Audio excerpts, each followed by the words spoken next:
Bismillahirrahmanirrahim. Alhamdulillahi Rabbil alamin. Wassalatu wassalamu ala ashrafil mursalin wa ala alihi wa ashabihi ajma'in. Allahumma alimna ma yanfa'una wa anfa'na bima 'allamtana wa zidna ilma. Allahumma arina al-haqqa haqqan warzuqna ittiba'ah wa arina al-batila batilan warzuqna ijtinabah. Waj'alna mimman yastami'una al-qawla fayattabi'una ahsanah wa adkhilna bi rahmatika fi 'ibadika as-salihin. Amma ba'd. Assalomu alaykum va rahmatullohi va barakatuh. Yarahul mu'minuna bighayri kayfin va idrakin va darbin min misalin. Mu'minlar uni qandaydir bir holatsiz hamda biror idrok qilishsiz, zarbul masasiz ko'radilar. Nazmi bayoni: mu'minlar ko'radilar uni shaklsiz hamda idroksiz u zarbul masalsiz. Darsimiz avvalida bir savol berib qo'yib, toki javobi qanaqa bo'lar ekan degan, siz bilan biz bir ishimizni qaynatib turadi.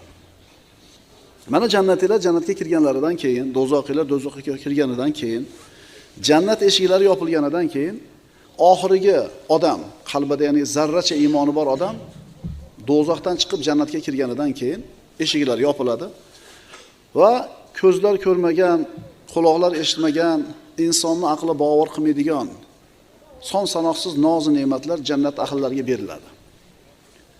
U yerda inson aqli bovar qilmaydigan ne'matlarni ko'radi. Shunday bir huzur halovatda turganda Alloh subhanahu va taolo pardani ko'taradi va ular Alloh subhanahu va taoloning jamoliga nazar solishadi. Shunda aqllari o'chadi, hushlaridan ketib. Bu go'zallikni, bu azamatni, bu buyuklikni oldida aqllari o'chadi. Mana endi eng katta ne'mat Alloh azza va jallaning diydoriga qarash. Alloh taolo Qur'onda aytadi, astagfirullah, lilladina ahsanul husna va ziyada. Chiroyli amal qilganlar uchun al-husno bor. Al-husnoni mufassirlar jannat deb aytishadi. Chiroyli amal qilganlar uchun husno bor, jannat bor va ziyada. Yana ziyodalik bor. Nima u ziyodalik desa, Alloh azza va jallaning jamoliga qarashlik. Alloh azza va jalla jannatiylarga xitob qiladi. Ya'ni rozimisizlar degan ma'noda bir xitob bo'lganda, Parvardigor, qanday rozi bo'lmaylik? Axir yuzlarimizni yoriq qilding, amallarimizni ko'paytirding, rahmating bilan, fazling bilan jannatga kirgizding. Allohning rahmati, fazli bo'lmasa hech kim kirmas edi jannatga.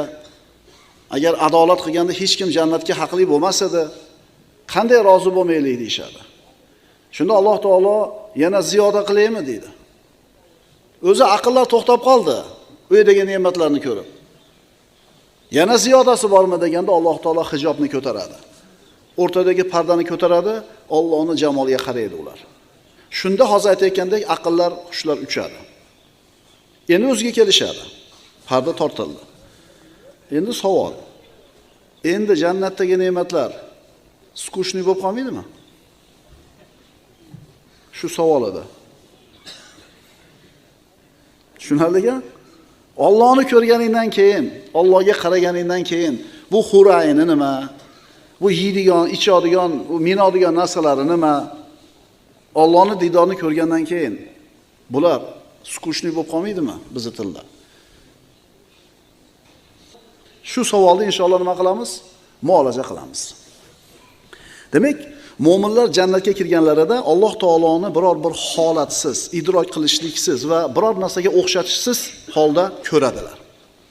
Mu'minlar jannatga kirishganidan keyin, mana hozir aytib o'tdik, ularga ko'zi ko'rmagan, quloq eshitmagan son sanoqsiz ne'matlar beriladi. Mana bu haqida juda ko'p oyatlar bor. Shulardan ayrimlarini o'qiymiz. Astagfirullah. Udkhulul jannata antum wa azwajukum tuhbarun. Yutafu alayhim bisihafin min zahabin wa akwabin wa fiha ma tashtahihi al-anfus wa taladdu al-a'yun wa antum fiha khalidun. Jannatga kiringlar. Sizlar va juftlaringiz shod bo'lursizlar. Ularga tillodan bo'lgan tovoqlar va qadahlar aylantirilur. U yerda ko'ngil ishtaha qiladigan va ko'zlar lazzatlanadigan narsalar bordir. Sizlar u yerda abadiy qolursiz. Demak, bu yeyiladigan, ichiladigan, miniladigan, xullas shunaqa bir insonni ko'zini quvontiradigan ne'matlar beriladi. hurayinlar beriladi. Mana shu jannat degan Alloh taoloning mukofotxonasi, ziyofatxonasiga kirishiga ega bo'lgan, mana shunday baxtga muyassar bo'lgan erkaklarga ko'plab ne'matlar beriladi va ular qatorida hurayinlar beriladi. Mana endi erkaklarga hurayin berilsa, ayollarga nima beriladi? Jannatga kirgan ayollarga esa bunaqa narsa aytilmagan. Buni hikmat haqida ulamolar quyidagi so'zlarni aytadi. Nima uchun bu narsa aytilmagani so'ralmaydi, balki Alloh taoloning xohishi deb qo'yish kerak. Mana shu to'g'risi. Ikkinchi aytiladigan gap, bu yerda ikkita hikmat bor desak adashmaymiz. Birinchisi, ayollarning tabiati hayo. Shuning uchun Alloh taolo ayollarga ular hayo qiladigan narsani ochiq-oydin bayon qilmagan. Ikkinchi gap, oyat karimada erkaklarning ayollarga bo'lgan rag'bati boshqa narsalarning muhabbatidan muqaddam qo'yilgan. Chunki mana dunyoda erkak kishiga eng yoqadigan 6 ta narsa saralganda, birinchisi ayol aytilingan. Astagfirullah. Zuyyina lin-nasi hubbush shahawati minan nisa'i wal banina wal qanatiril muqantarati minadh dhahabi wal fiddati wal khaylil musawwamati wal an'ami wal harf. Odamlarga ayollardan, bolalardan, to'p-to'p tilla va kumushdan, go'zal otlardan, chorvadan, ekin-tikindan iborat shahvatlarni muhabbati zinatlandi. Zinatli bo'ldi. Mana shu narsalar ko'zimizga chiroyli ko'rinadi. Keng hovli, chiroyli mashina, to'p-to'p oltin kumush, ayollar. Demak, mana shu oyatda insonda nafsi ishtaha qiladigan va uni ko'rganda lazzatlanadigan ne'matlar aytildi. Mana avvalida erkaklarni jannatga targ'ib qiladigan, ular yaxshi ko'radigan narsalarning eng birinchisi aytilganda ayol aytildi. Shuning uchun erkak kishi shu bir ayolga yetishligi uchun o'zini molini sarflaydi. O'zini haromada bo'lishligi uchun qanaqa sarf-xarajat bo'lsa hammasini qiladi.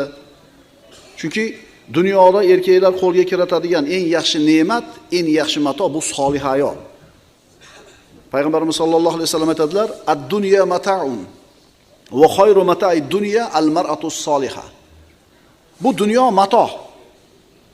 Uy, mashina, telefon, dunyo mato. Dunyo matohdan iborat. Endi mana shu matohning eng yaxshisi solih ayol deganlar Rasululloh sollallohu alayhi vasallam.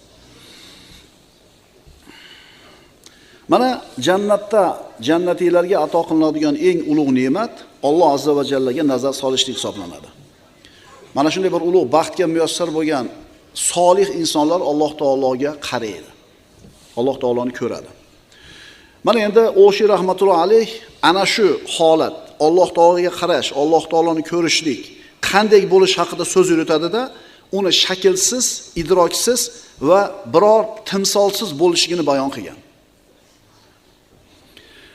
Shaklsiz, timsolsiz ko'riladi. Bu qanaqa bo'ladi?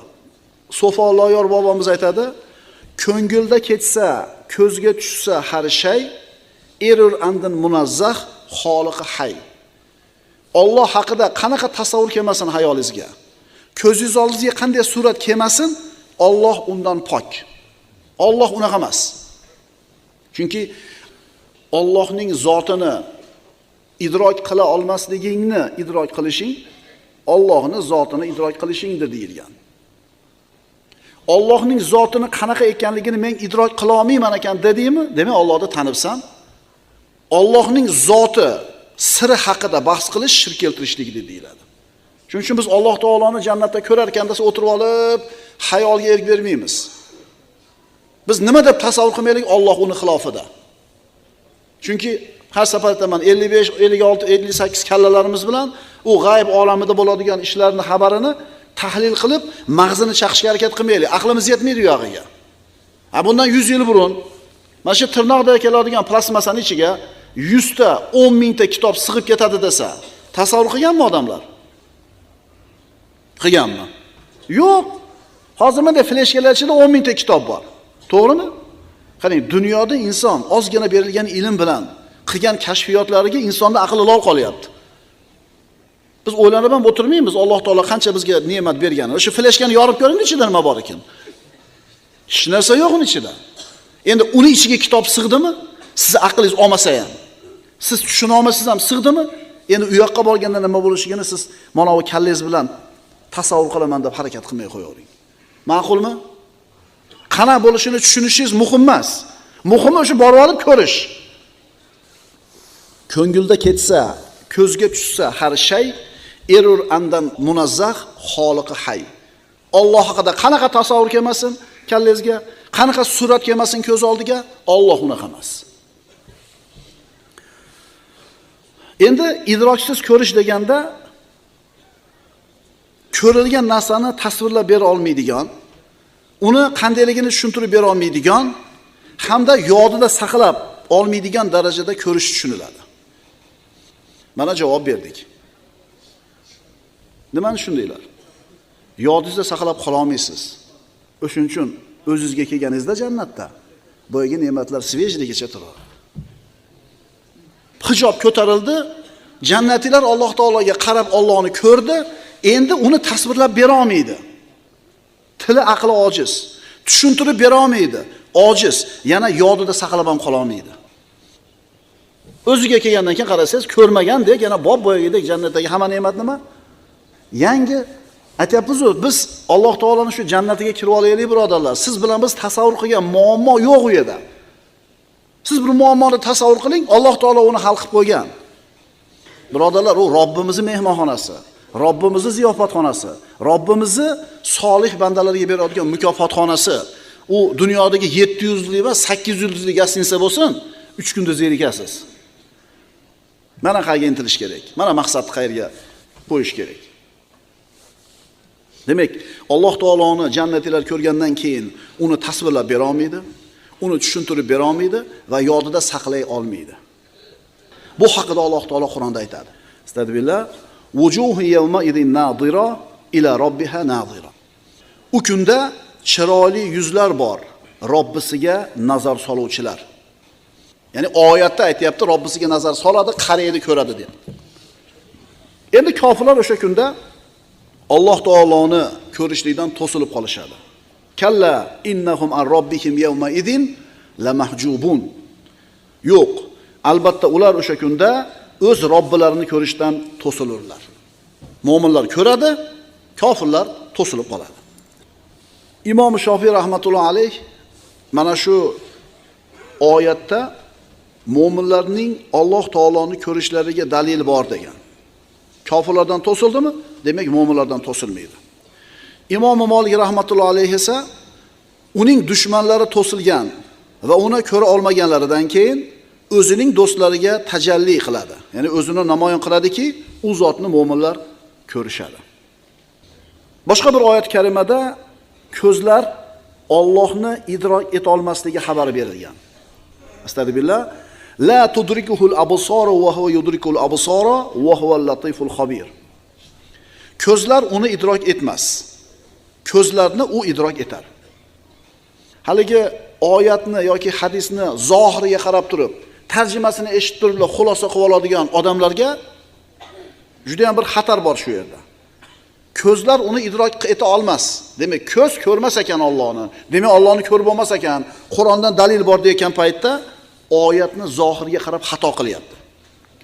Oyatlarni, hadislarni, akalar, ukalar, biz tarjimasiga qarab turib hukm chiqarishlikka, hukm olishga bizning haqqimiz yo'q. Ma'qulmi? Chunki bir oyatlarni o'qisang, Allohni ko'rib bo'lmaydi deyapti mana. Ko'z ko'rmaydi Allohni deyapti. Tevada Robbisiga qaraydi deyapti. Ko'radi deyapti. Qana qilib biz muvofiqlashtiramiz birga bu ikkita oyatni? Mana shu o'rinda biz kimligimiz ma'lum bo'lib qoladi. Endi bizga faqatgina ko'zlar ko'rmaydi degan oyatda aytib turib, ikkinchi oyatda aytmasa, ko'rmaydi deb urushib yuraveramiz. Meni hujjatim bor, meni dalilim bor deb. Xo'p, demak bitta oyatda qaraydi dedi, Allohga ko'radi dedi, bitta oyatda ko'rmaydi ko'zlar uni dedi. Buni qanday tushunamiz? Mana shu oyat karimani ma'nosini 5 xil ta'bir qilishadi ulamolar. Birinchisi, uni ko'zlar ihota qila olmaydi, Alloh esa ko'zlarni ihota qiladi. Ikkinchisi, ko'zlar uni ko'rmaydi, u ko'zlarni ko'radi. Biz oyatni zohiridan tushungan ma'no. Ko'zlar Allohni ko'ra olmaydi, lekin Alloh ko'zlarni ko'radi. Mana shu so'zni aytuvchilar ikkita dalil keltirishadi. Birinchisi, ko'zlar oldidagi narsani ko'radi. Ko'zlar bilan ko'riladigan narsalar orasida masofa, fazo bo'lish kerak. Shu bois o'zlariga jips bo'lib turgan narsalarni ko'rmaydi. Agar ko'zlar uni ko'rsa, u chegaralanib qolishi lozim bo'lib qoladi. Shuning uchun ko'zlar uni ko'rmaydi. Siz bir narsani ko'rishligingiz uchun jism bo'lish kerak, yorug'lik bo'lish kerak va ko'zingiz bilan shuni o'rtasida masofa bo'lish kerak. Fiqhul akbarda keladi, mu'minlar Allohni ko'rishadi, Alloh bilan bandalarning o'rtasida masofa bo'lmaydi deydi. Voy, unda qanaqa qilib ko'radi? Mashina taqib oldingiz ko'zingizga telefoningizni. Ko'ra olasizmi? Ko'rish uchun nima kerak? Masofa kerak. Imom Azam aytayapti, Allohni ko'rishadi, Alloh bilan bandaning o'rtasida masofa bo'lmaydi deyapti. Unda qanaqa qilib ko'radi? Boshida nima dedik bunga? 56-58 kalleni ovora qilma. U yoqqa borganda ko'rasan. U yerdagi haqiqatni tushunishlikka harakat qilma bu kallang bilan, u boshqa olam deb aytdik. Mana shu fikrni aytayotganlarning ikkinchi so'zi eshitish, ovozlarni idrok qilishlik degani. Eshitish, ovozlarni tushunish, idrok qilishlik degani bo'lsa, ko'rish degani ranglarni idrok qilishlik degani bo'ladi. Endi Alloh taoloni ranglar bilan vasf qilish mumkin bo'lmaganidek, ko'rish bilan ham vasf qilish mumkin emas deyshadi. Uchinchi fikr, uchinchi ta'vil. Bu dunyoda mahluqotlarning ko'zlari Allohni idrok eta olmaydi. Oxiratda esa Robbisiga nazar soluvchilar ma'nosidagi oyatni taqozosiga ko'ra uni idrok etadilar. U zot esa dunyo va oxiratda ko'zlarni idrok qiladi. To'rtinchi ta'vil. Dunyo va oxiratda zolimlarning ko'zlari uni Allohni idrok eta olmaydi. Mo'minlarning ko'zlari idrok etadi. Chunki idrok etish osiylardan man qilinib, mo'minlarga ato etiladigan izzat ikrom deyiladi. 5-ta'vil.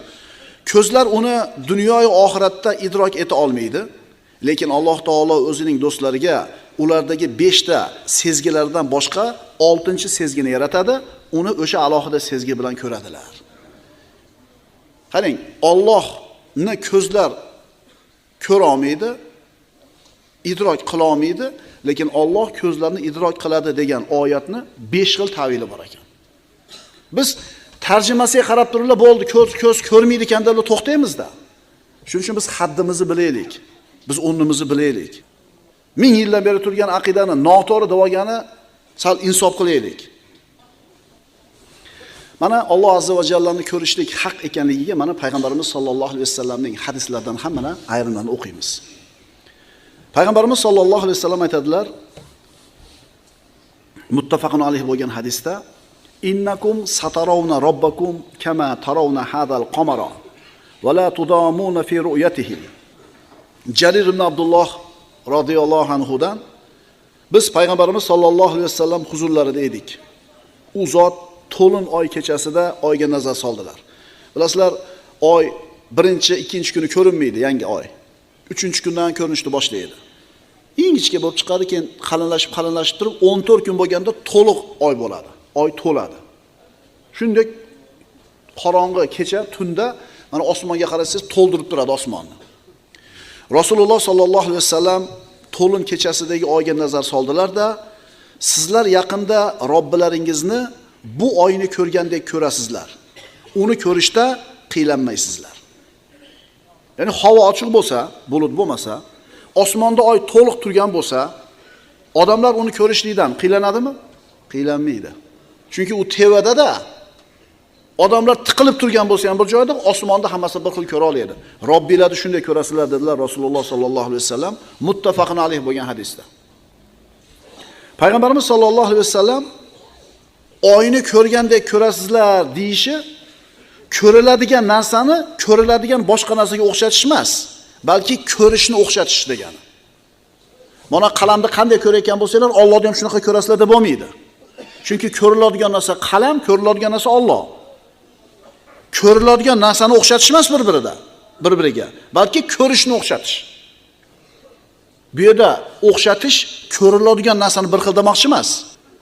Ko'rishlik bir xil bo'ladi, lekin ko'riladigan narsa bir-biridan tamomiy farq qiladi.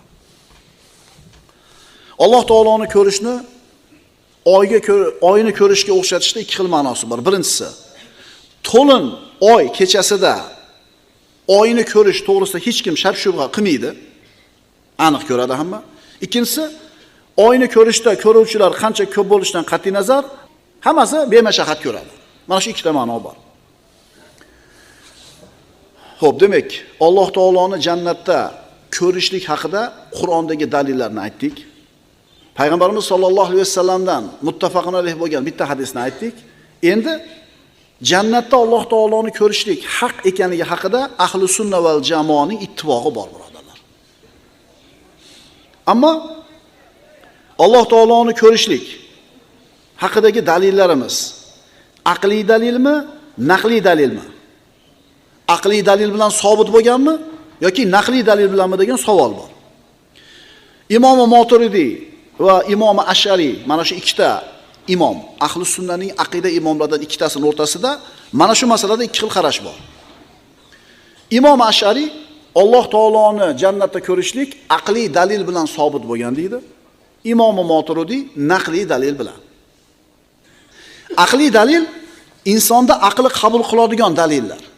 Inson tushuna oladigan dalillar aqliy dalil deyiladi. Misol bilan tushuntiramiz. Masalan, Alloh taoloni borligini isbotlab ber desa, aqliy dalil. Yerda sigirni tezaga turibdi, demak sigir bor. Yo'lda mashinani g'ildiragan izlari turibdimi? Denema bor. Mashina bor. Bu aqliy dalil. Endi mana shunday koinot turibdimi? Demak, uni ham kimdir yaratgan. Mana shu aqliy dalil bo'ladi. Naqliy dalil degani oyat va hadisda aytilgan narsa, bu naqliy dalil deyiladi. Aqliy dalil bor, naqliy dalil bor. Aqliy dalil insonda aqli qabul qiladigan dalillar, naqliy dalil oyat va hadis. Mana ikkala imomning Alloh taoloni ko'rish haqidagi masaladagi dalillardagi farqi. Aytdik, Imom Ash'ari aqliy dalillar bilan sobit bo'lmagan Alloh taoloni ko'rishlik. Imom Ash'ari rahmatullohi alayhi e'tiqodiga ko'ra, jannatga kirgan bandalar o'z ko'zlari bilan Alloh taoloni ko'rishlari aqliy dalil bilan sobit bo'lgan. Aqliy dalil shuki, narsalarning ko'rilishi sababli ularning jism yo arazliklari emas, balki mavjudliklaridir. Ya'ni qaysi narsa bor bo'lsa, u ko'rilishga salohiyatli bo'ladi. Yo'q narsa esa ko'rilmaydi. Ya'ni shunga ko'ra bor bo'lganlari sababli ta'm va hid kabi narsalar ham aslida ko'rish mumkin bo'lgan narsalar. Chunki ular ko'rish mumkin emasligi sababli emas, balki Alloh taolo bandalarda ularni ko'rishni yaratmagani sababli ko'zga ko'rinmaydilar, xolos. Masalan, hidni ko'rsa bo'ladimi? Ta'mni-chi? Nimaga? Ko'rsa bo'ladi. Lekin ana shu ko'rishlik xususiyatini insonda Alloh paydo qilmagan. Ichingizda yaxshi power bo'lsa, ovqatni tuzini ko'zi bilan ko'radi. Qanaqa qilib kim aytadi?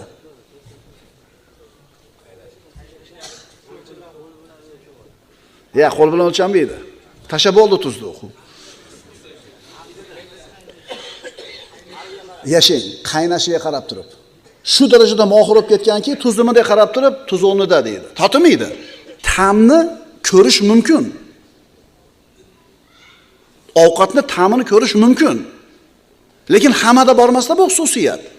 Davomiy suratda shu ishni qilavergandan o'sha ko'z ochilib qolgan. Alloh taolo hidni va ta'mni ko'rishlikni bermadi bizga, o'shuning uchun biz ko'rmaymiz uni.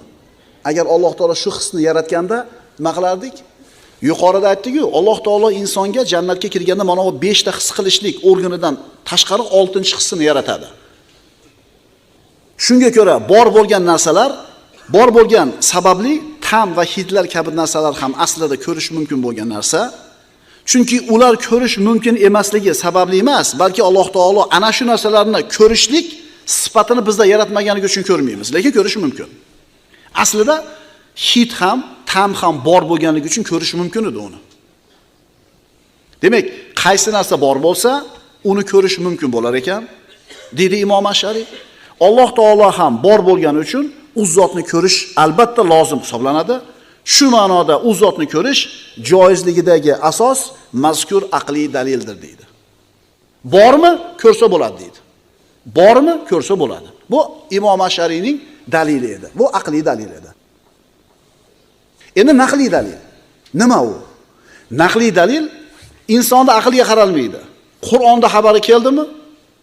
Hadisda xabari keldimi? Tamom, qabul qilinadi. Masalan, qabrda yotgan odamni farishta kelib gurzi bilan uradi dedi. Aqlga solsangiz sig'maydi. Qabr tor bo'lsa, farishta qanaqa qilib kiradi? Gurzisini ko'tarsa tomiga tegib qolmaydimi? Qabr insonni ko'zi yetadigan darajada keng qilib qo'yadi solih bandalarga. O'ng tomondan darcha ochib qo'yiladi, jannatini ko'rib yotadi deydi. Qanday? Shu yerda bo'ladimi? Mana aqlga sig'madi, lekin oyatda, hadisda aytildimi? Tamom, bu yerda aql ishlatilmaydi. Imom Moturidi rahmatullohi alayhi e'tiqodiga ko'ra, jannatga kirgan bandalar o'z ko'zlari bilan Alloh taoloni ko'rishlari aqliy dalil bilangina emas, balki naqliy dalillar bilan sobit bo'lgan. Masalan, wujuhu yawma idin nadira ila robbiha nadira. U kunda chiroyli yuzlar bo'ladi, Robbisiga nazar soladigan. Mana oyatda aytayapti. Lillazina ahsanul husna va ziyada, ikkinchi oyat. Naqliy dalil. Go'zal amal qilganlar uchun al-husno bor, jannat va ziyodalik. Ziyodalik nima? Allohning yuziga qarashlik. Yana payg'ambarimiz sollallohu alayhi vasallamning yuqorida biz o'qigan hadisi ham mana shu naqliy dalil bo'ladi. To'lin oy kechasida oyni ko'rishlikda sizlarni biror bir mashaqqatga soladimi? Yo'q. Oyni ko'rishlikda qiylanasizlarmi? Yo'q. U kunda Robbilarni mana shunday ko'rasizlar dedi. Mana naqliy dalil. Demak, mana shu dalillarning taqozosiga ko'ra Alloh taoloni ko'rishlik naqliy dalillar bilan sobit bo'lgan hisoblanadi. Biz Allohni ko'ramiz. Aqliy dalilga ko'ra esa oxiratda Alloh taoloni ko'rish joiz bo'ladi. Ya'ni naqlga suyanmasdan aqlni o'ziga qo'yib berilsa ham Alloh taoloni ko'rish mumkin emasligiga hukm chiqarilmaydi, balki joizligiga hukm chiqariladi. Shunga ko'ra biz Moturidi aqidasini Alloh taoloni ko'rish haqidagi e'tiqodimizning asosi naqliy dalillar hisoblanadi. Ammo nima bor bo'lsa, uni ko'rish mumkin degan aqliy dalil faqatgina naqliy dalilni quvvatlaydi xolos. Ushbu qarashni yanada to'ldirish ma'nosida Faxriddin Rozi rahmatullohi alayhining quyidagi gapini keltirishimiz mumkin. U kishi aytadi: bu masaladagi bizning mazhabimiz Shayx Abu Mansur Moturidi ixtiyor qilgan ushbu qarashdir. Ya'ni e'tiqodimizni isbot qilishda sam'iy dalillarni mahkam ushlash lozimligidir. Ana shu yo'limiz raqibga xatosini tezroq anglatishga va avom xalqqa tushuntirishga eng munosib yo'ldir. Agar raqib ushbu naqliy dalillarimizga e'tiroz ma'nosida o'zlarining shubhalarini keltirsalar, shunda biz ularga qarshi aqliy dalillarni ham keltiramiz. Xulosa, Imom Ash'ari rahmatullohi alayh Mu'tazillarga qarshi kurashib, ularni e'tiqodlari noto'g'ri ekanini ular suyangan aqliy dalillar bilan isbotlab bergan. Ya'ni Mu'tazilalarning bu masaladagi e'tiqodi quyidagicha bo'lgan. Nima narsa ko'riladigan bo'lsa, u ko'rishini ro'parasida turish kerak. Endi ro'parasida turadigan narsa bir tarafda bo'lish kerak. Endi bir tarafda turgan narsa jism bo'lish kerak. Agar kim Alloh taoloni ko'radi desa, bir tarafda turadi, jism degan bo'ladi. Endi Alloh taoloni jism degan bo'lsa, nima bo'ladi? Kofir bo'ladi. Bir tarafda turish esa bir makonda bo'lishini taqozo qiladi. Makonda turgan narsa esa jism bo'ladi yo araz bo'ladi. Alloh taolo bunday bo'lishi muhol. Shuning uchun Alloh taoloni ko'rish mumkin emas deb e'tiqod qilish lozim bo'ladi, deydilar kimlar? Mu'tazililar. Endi bu masaladachi, agar siz birinchi marta bu temada suhbat qilib Mu'tazila bilan o'tirib qolsangiz, qanoatlantirib yuboradi sizni. Alloh taoloni ko'rish degani ko'rish jismda bo'ladi. Ko'riladigan narsa ro'parangda turish kerak, bir. Ro'parangda tursa demak bir joyda turibdi, ikki. Bir joyda tursa demak jism u. Endi Allohni jism deb bo'lmaydi-da, demak ko'rib bo'lmaydi deb turib, bu tomondan olib ketgan bular. Imom Ash'ari ana shu iddaoga ularning uslublarida javob berib, narsalarning ko'rilish sababi ularning jism yo arazligi emas, balki borligi deganlar. Imom Moturidi rahmatullohi alayhi esa ijmo qilingan masalaga bildirilgan e'tirozga e'tibor berilmaydi, qabilida ish tutgan. Ummat ijmo qildimi Alloh ko'riladi, tamom. Ijmoga e'tiroz qilindimi, bu e'tirozga parvo qilinmaydi degan qabilida ish tutgan Imom Moturidi. Ya'ni Alloh taoloni ko'rish haqidagi e'tiqod Qur'on bilan, mutawatir hadis bilan, ijmo bilan sobit bo'lgan. Mu'tazilalarning qarashlari esa keyinchalik paydo bo'lgan. Shuning uchun ularning bu iddaolariga e'tibor berilmaydi. Xulosalaymiz darsimizni. Biz Imom Moturidi aqidasida turgan mu'minlar jannatda Alloh taoloni ko'ramiz deb e'tiqod qilamiz. Alloh taoloni ko'ramiz, uni eslab qolish, tasvirlash, tushuntirib berishsiz. Yarahul mu'minuna bighayri kayfin va idrakin va darbin min misalin. Mu'minlar uni qandaydir bir holatsiz hamda biror idrok qilishsiz, zarb masalasiz ko'radilar. Mu'minlar ko'rarlar uni shaklsiz hamda idroksiz u zarbul masalsiz. Aqulu qawli hada wa astaghfirullah li wa lakum. Innalloha va malaikatahu yusalluna alan nabiy ya ayyuhalladhina amanu sallu alayhi wa sallimu taslima.